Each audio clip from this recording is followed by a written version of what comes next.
Seperti tangisan putus asa di tengah badai. Dr. Saddam adalah bintang yang bersinar di dunia dokter. Bintang yang ketenarannya menyebar jauh dan luas. Karakteristik terbesar mereka adalah ini, bahwa mereka bisa sampai ke akar setiap penyakit. Setiap pasien menganggap mereka sebagai sinar harapan terakhir.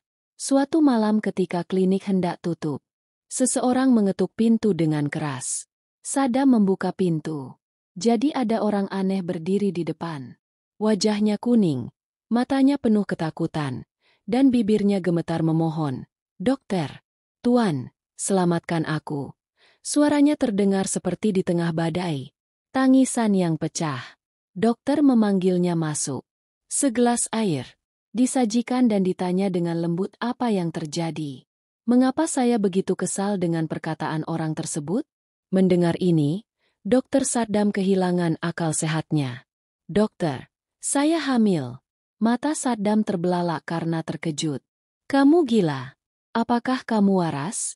"Ya, dokter. Saya berbicara dengan penuh kehati-hatian. Awalnya saya juga bingung. Tapi sekarang kondisi saya berubah dari hari ke hari. Muntah terjadi, perut membesar. Apapun yang terjadi, sama saja halnya dengan wanita." Saat hendak menjadi seorang ibu, Dr. Saddam tercengang. Secara ilmiah, ini tidak mungkin. Tetapi kondisi orang yang duduk di depannya menceritakan kisah yang berbeda. Apakah pria ini benar-benar hamil atau dia akan mengungkapkan kebenaran yang mengerikan? Dokter menarik napas dalam-dalam dan berkata, "Raju, ini tidak mungkin. Seorang pria tidak akan pernah bisa hamil. Mungkin saja Anda menderita penyakit lainnya. Kita harus selidiki dulu." Air mata menggenang di mata Raju. "Anda tidak akan percaya. Tapi saya juga pernah merasakan hal yang sama sebelumnya. Sekarang aku mulai meragukan keberadaan diriku sendiri. Ada sesuatu di dalam diriku. Sesuatu yang hidup." Dokter mengambil stetoskop dan meletakkannya di perut Raju. Setelah beberapa saat, wajahnya berubah menjadi kuning. "Ya Tuhan! Bagaimana mungkin mereka mendengar suara itu? Itu bukan detak jantung biasa. Itu adalah jenis irama yang berbeda, seperti akan menguasai seseorang." Tubuh Raju basah oleh keringat. "Kataku, tidak, dokter. Ada sesuatu yang bergerak dalam diriku. Tapi saya tidak tahu apakah itu manusia atau yang lain." Dokter memutuskan untuk segera melakukan tes. "Saya perlu melakukan USG. Saya butuh jawaban ilmiah untuk ini." Mesin dihidupkan, gel dioleskan, dan probe dipasang. Gambar buram perlahan mulai muncul di layar. Dan kemudian tangan Dr. Saddam mulai gemetar. "Ya Tuhan, apa ini?" Apa yang ada di layar tampak seperti bayi manusia. Tetapi tubuhnya bengkok, seperti bayangan makhluk tak dikenal. "Apakah Anda sudah memasukkan ini?" Raju bertanya dengan gemetar. "Dokter, katakan yang sebenarnya. Ini anak kecil?" Mata Saddam melebar karena terkejut dan takut. "Raju, ini bukan anak biasa. Tangan dan kakinya tidak seperti anak manusia. Dan tindakannya seolah-olah dia berasal dari dunia lain." Raju menaruh tangannya di perutnya sambil gemetar. "Lalu apa ini?" Dokter mengambil laporan itu dan memegang jantungnya, lalu membaca apa yang tertulis di dalamnya. Itu mengguncang jiwa mereka dengan apa yang ada di dalamnya. Kode genetiknya mirip dengan manusia, namun tidak sepenuhnya manusia. Kecepatan detak jantungnya aneh. Rasanya seperti dua jantung terpisah berdetak bersama. Dan benda ini tumbuh sangat cepat. Kehamilan manusia selesai dalam waktu 9 bulan. Namun, itu dapat diselesaikan dalam beberapa minggu. Bahkan bisa jadi manusia. Dan tidak. Raju berdiri karena takut. Kalau ini bukan manusia, lalu apa?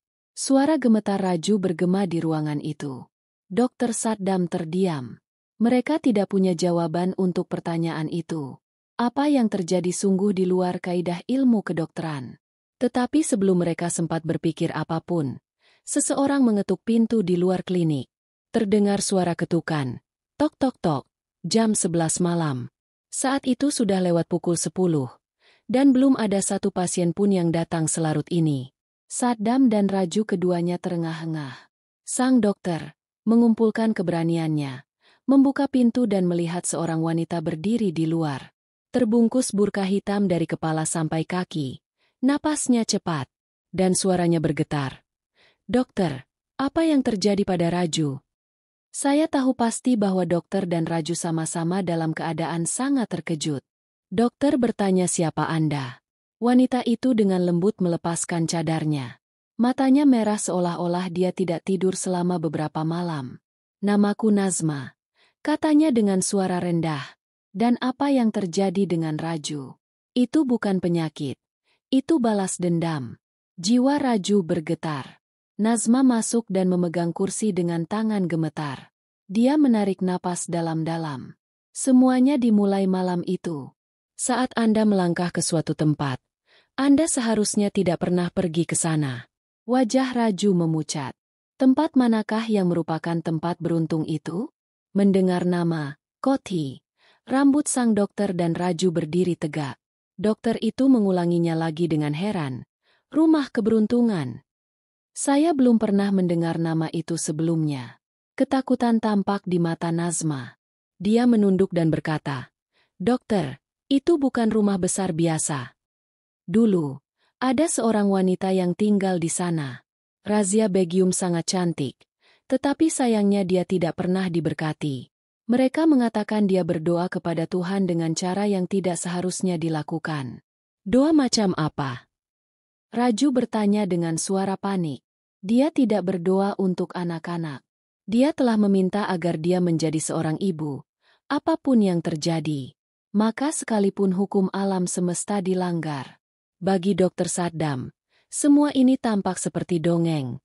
Namun mata Raju sekarang dipenuhi dengan keberanian. Suatu malam razia Begum menghilang. Ada nada dingin dalam suara Nazma. Dan beberapa bulan kemudian, tangisan seorang anak mulai terdengar dari rumah besar yang terbengkalai ini. Tidak seorang pun pernah melihatnya, tetapi mereka mengatakannya. Anak itu bukan manusia. "Raju, kamu di mana sekarang?" Saddam menatapnya dengan mata penuh tanya. "Raju, kenapa kamu pergi ke sana?" Bibir Raju kering. "Aku pergi begitu saja. Saya merasa seperti ada sesuatu yang menarik saya masuk. Dan ada bayangan di sana. Ia mengatakan sesuatu kepadaku, tetapi aku tidak mengingatnya sekarang." Nazma menatapnya dengan mata yang dalam. "Anda tidak melupakan Raju. Anda melakukan sesuatu di sana. Dan sekarang benda itu tumbuh di dalam dirimu." Raju tidak menundukkan kepalanya. "Ini semua omong kosong. Saya seorang laki-laki. Bagaimana semua ini bisa terjadi pada saya?" Puisi itu menarik napas dalam-dalam. "Apa yang terjadi padamu, Raju?" Dia melampaui ilmu pengobatan. Dia tidak bisa dipahami hanya lewat tanda-tanda saja. Dokter Saddam masih gelisah. Mereka mengambil lagi berkas medis Raju. Dan mata mereka terbelalak. "Oh, Tuhan adalah kejahatan yang tidak berhala. Apa yang telah terjadi?" Dokter Raju bertanya dengan panik. Saddam perlahan melaporkannya dan menambahkan. "Raju, beberapa hormon telah menjadi aktif di tubuhmu. Yang hanya terjadi pada wanita hamil. Tubuh Anda sekarang mulai berperilaku seperti wanita." Keheningan pun meliputi ruangan itu. Itu bukan pertanyaannya lagi. Apakah ini benar? Pertanyaannya adalah, siapakah benda yang tumbuh di dalam diri Raju? Mata Raju membelalak karena terkejut. "Tidak, itu bohong." Dia terbangun kaget. Tapi kemudian perutnya terasa kedutan hebat, dan dia jatuh ke tanah sambil berteriak. Ada gerakan aneh dalam perutnya.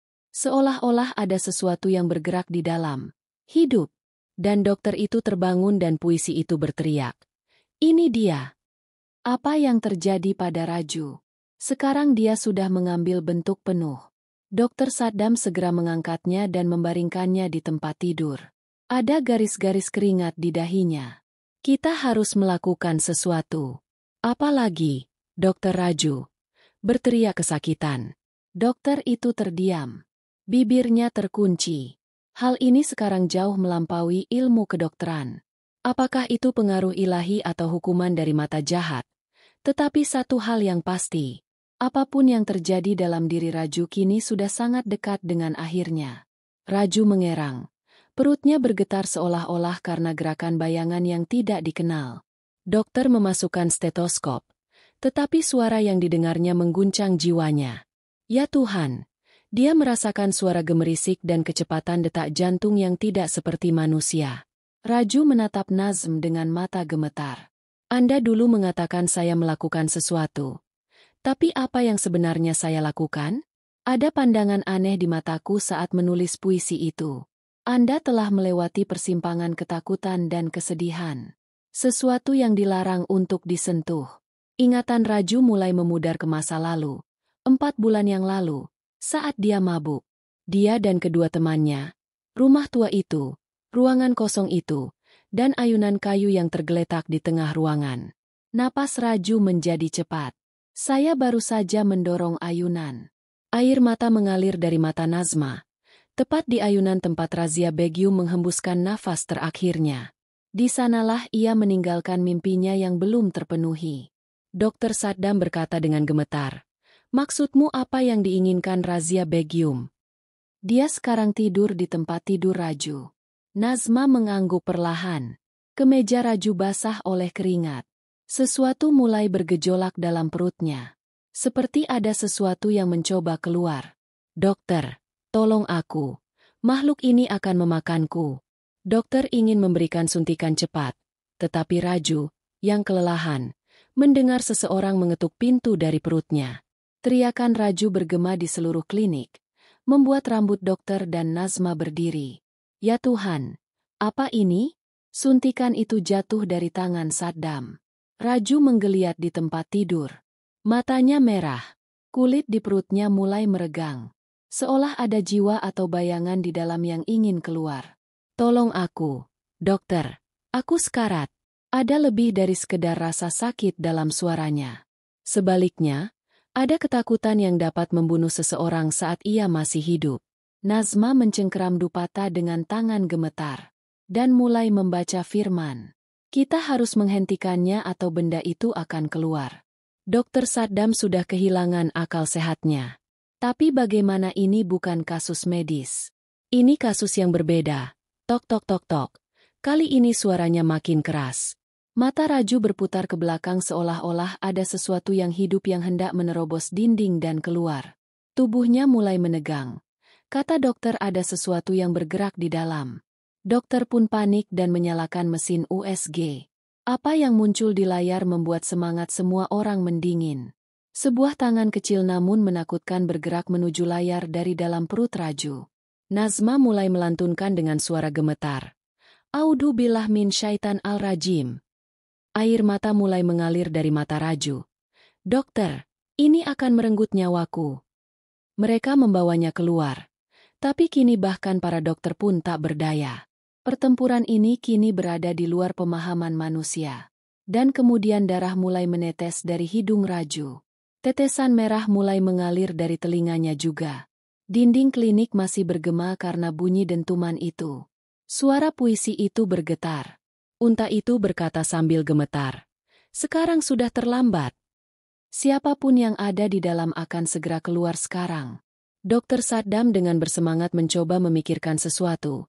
Tetapi kemudian perut raja narkoba itu bergejolak hebat dari dalam. Seolah-olah seseorang telah memukulnya dengan keras dari dalam. Ruangan itu bergema dengan jeritan kesakitan Raju. Ada sesuatu yang berdesir di bawah kulit perutnya. Sesuatu seperti bayangan hitam yang ingin keluar. Akankah dia keluar atau kehidupan Raju berakhir di sini? Tubuh Raju kaku. Ada keributan yang jelas di bawah kulit gerbang. Dokter Saddam panik dan mengambil timbangan itu. Kita harus menghentikannya segera. Kalau tidak, tiba-tiba semua lampu di klinik padam. Sekarang hanya ada satu suara. Nazma, mendengar napas Raju yang terengah-engah, berkata, "Ya Tuhan." Dalam kepanikan, matanya masih terpaku pada layar USG. Tetapi apa yang dilihatnya di sana membuat jiwanya membeku. Tidak lagi hanya ada tangan di layar. Tangan itu menjadi lebih besar. Dan sekarang ada wajah juga. Wajah aneh. Keriput dengan mata seperti batu bara. Hitamnya seperti lubang hitam dan langsung mengenai mata Nazma. Saya sedang mengintip. Tidak, tidak, itu tidak mungkin. Nazma mundur setelah mengungkap kebenaran. Dokter Saddam mencoba menyalakan obor. Tetapi sayang, baterainya habis. Suatu kejutan dahsyat menimpa hati Raju. Perutnya sekarang jadi bengkak. Begitulah kelihatannya. Seperti ada sesuatu yang akan meledak dan keluar kapan saja. Dokter Saddam hendak memberanikan diri dan pergi. Saat itulah mata Raju berubah putih seluruhnya. Bibirnya bergetar dan keluarlah suara aneh. Ibu, aku sedang menulis puisi dan darah di tubuh Dokter Saddam telah membeku. Leher Raju perlahan tersentak ke belakang. Napasnya tidak berhenti. Raju sadar kembali dan Dokter Saddam mengguncangnya dengan kuat. Tetapi tubuh Raju kini menjadi dingin. Apakah dia sedang sekarat atau ada hal lain yang terjadi? Sebuah retakan panjang muncul di kulit perut Raju. Sesuatu mulai mengintip dari dalam. Retakannya makin dalam. Lalu muncullah retakan aneh. Tangannya perlahan mulai keluar. Jari-jarinya penuh dengan kuku hitam, bengkok, dan tajam. Puisi itu berhenti bernapas. Ya Tuhan, ini bukan manusia. Dokter Saddam merasakan nafas Raju saat dia gemetar. Tetapi sekarang tubuhnya telah mati rasa. Raju sadar kembali tetapi matanya masih putih. Seolah jiwanya telah pergi ke tempat lain. Tiba-tiba, suara ledakan keras bergema di ruangan itu. Suara samar dari dunia lain. Itu luar biasa. Dan sekarang tangan itu telah keluar sepenuhnya. Aku bahkan mengintipnya. Tapi dia bukan manusia. Wajah penuh kerutan seperti wanita tua. Tetapi ada kehidupan di matanya. Puisi itu berteriak. Tanpa nama atau tanda. Ini Razia Begum. Rambut Dokter Saddam berdiri tegak. Tubuh Raju benar-benar dingin. Tapi apa yang keluar dari dalam? Dia tampak seperti eksistensi yang tidak lengkap dari jiwa yang tidak lengkap. Tiba-tiba lampu di ruangan itu menyala lagi. Dan pada saat itu semuanya menjadi sunyi. Raju terbaring tak sadarkan diri. Perutnya persis sama. Seolah tidak terjadi apa-apa. Nazma dan Dokter Saddam saling menyapa. Melihat sekeliling dengan rasa terkejut dan takut. Benda itu kembali. Kata Dokter Saddam dengan panik. Nazma memandang Raju dengan gemetar. Raju masih pingsan tetapi ada di bibirnya. Senyum tipis tidak bertahan lama. Suara Nazma bergetar. Masih hidup di suatu tempat di dalam. Dokter Saddam berkeringat di dahinya. Jika tidak keluar seluruhnya, jadi apa yang akan terjadi pada Raju sekarang? Perlahan mata Raju terbuka. Ada cahaya redup di ruangan itu. Dan terjadilah keheningan aneh di atmosfer. Dokter dan Nazma terengah-engah. Dia menatapnya. Raju, kamu baik-baik saja? Nazm bertanya dengan lembut. Raju menatapnya. Yang tersenyum melihat video itu dan perlahan. Ya, saya baik-baik saja. Tetapi ada yang aneh dalam suaranya. Sesuatu yang benar-benar berbeda. Dokter Saddam menatap matanya. Dan kemudian muncullah sebuah pertanyaan. Apakah dia sekarang Raju atau orang lain? Sekarang wajah Raju tampak lebih kuning dari sebelumnya. Bayangan hitam gelap telah muncul di bawah matanya. Dan hal yang paling menakutkan, pupil matanya sekarang berwarna merah terang. Raju, apakah kamu ingat sesuatu? Dokter Saddam bertanya dengan suara panik. Raju menundukkan kepalanya seolah mencoba mengingat kenangan lama. Lalu dia berkata perlahan, dia sudah tiba. Puisi dan darah Dokter Saddam mendidih. Siapa Raju? Dia perlahan membuka telapak tangannya. Sebuah pola hitam aneh muncul tepat di tengah telapak tangan. Rasanya seperti ada yang menuangkan sebotol tinta hitam di bawah kulitnya. Razia Begum tidak bersamaku sekarang. Nazma bangun dengan panik. Jangan panggil dia dengan nama itu. Wanita itu sudah mati. Raju menatapnya. Senyum tipisnya kini berubah menjadi tawa dingin. Dia sudah meninggal. Tapi aku menyentuhnya. Aku menggoyang ayunannya. Dan kini mengalir dalam nadiku. Dokter Saddam tidak gemetar parah. Hanya pikiran kita yang memengaruhi. Dan tes harus dilakukan. Namun sebelum itu, dia melakukan sesuatu. Raju duduk tegak. Sekarang pengujian saya tidak ada gunanya. Dokter, sekarang terdengar nada aneh dalam suaranya. Karena sekarang aku bukan hanya Raju. Air mata mulai jatuh dari mata Nazma. Tidak. Kami akan mengeluarkanmu dari ini. Kami akan menyelamatkanmu. Tapi Raju menarik napas dalam-dalam. Dan dengan senyum tipis. Sekarang sudah terlambat. Dia sudah ada di dalam. Dan sekarang saya melihat dunia seperti itu. Seperti yang dia lihat. Dokter Saddam menatap wajah Raju yang gemetar. Bibir Raju bergerak. Tetapi suara itu sekarang milik seorang wanita tua. Keren menakutkan tak bernyawa sekarang permulaan permainan yang sebenarnya akan segera dimulai. Nazma dan Dokter Saddam tampaknya membeku. Ini bukan suara Raju. Dokter Saddam. Anda bau busuk. Mata Raju sekarang bersinar merah. Dan wajahnya perlahan mulai berubah. Ada senyum dingin di bibirnya. Dan nafasnya tidak lagi tampak manusiawi. Lambat, berat, dan raja orang lain. Kau di sana, bukan? Nazma bertanya dengan gemetar. Raju menundukkan kepalanya. Aku ada dan aku tidak ada. Dokter Saddam melihat puisi itu. Kita harus menghentikannya. Panggil ulama. Cepat. Tetapi saat itu juga, pintu kamar terbanting menutup sendiri. Nazma berteriak. Ya Tuhan, apa yang terjadi? Dokter Saddam berlari dan mencoba membuka pintu. Tapi sekarang terkunci dari dalam. Raju perlahan mengangkat kepalanya. Matanya sekarang sepenuhnya merah. Jari-jarinya pun semakin terbakar hitam. Dan tampaknya ditutupi oleh sesuatu seperti abu. Sekarang permainan telah dimulai. Raju mengusap perutnya sambil tersenyum tipis. Dia tidak keluar sepenuhnya tapi sekarang dia juga tidak masuk sepenuhnya. Sekarang aku berada di antara dua dunia. Suara gemerisik samar mulai bergema di dalam ruangan. Saya melihat sekeliling. Dokter, saya sangat takut. Bahkan jiwa Dokter Saddam pun gemetar. Tetapi kemudian bibirnya mulai bergerak sendiri. Dan sebuah suara dingin dan menakutkan terdengar. Kalian tidak bisa menghentikanku sekarang. Ada ketakutan dan cinta di mata puisi itu. Dia mulai mendatanginya. Tetapi Dokter Saddam meraih tangannya dan memegangnya erat-erat. Tunggu, ini bukan Raju lagi. Suaranya bergetar. Dan bibir Raju masih bergerak. Tapi apapun yang dia katakan sekarang. Dia bukan manusia. Itu bukan suaranya. Kamu pikir kamu akan menghentikanku. Ruangan tiba-tiba menjadi dingin. Naz melihat sekeliling dengan kaget. Tetapi kemudian seluruh tubuh Raju mulai gemetar. Tidak, jangan lakukan itu.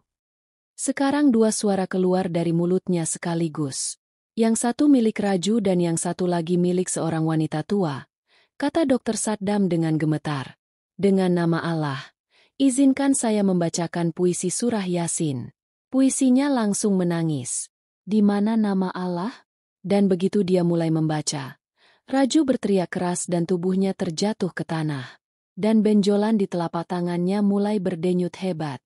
Wajah menyeramkan itu sekarang perlahan membuka mulutnya. Seolah-olah dia sendiri yang berteriak. Pembacaan puisi itu menjadi lebih cepat. Tiba-tiba, semua jendela di ruangan itu terbuka. Dan asap hitam mulai keluar dari tubuh Raju.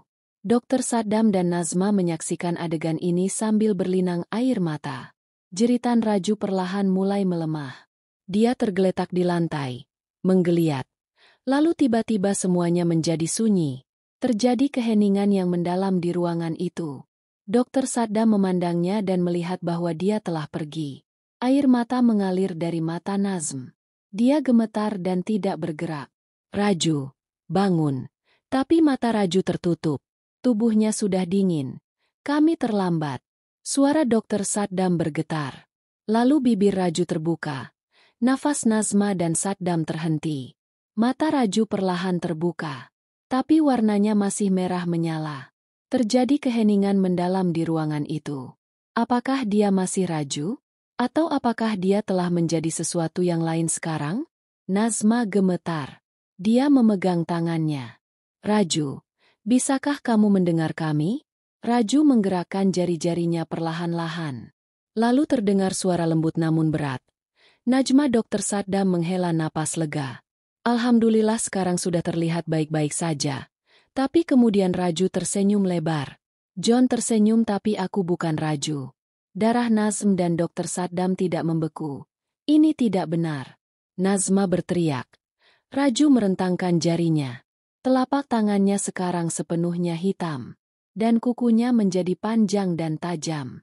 Kamu pikir aku akan pergi hanya dengan melafalkannya. Sekarang suara itu bukan milik Raju. Suara Razia Begum. Dr. Saddam mundur. Ya Tuhan, itu berarti dia tidak keluar sepenuhnya. Sekarang sudah terlambat. Raju, bangun.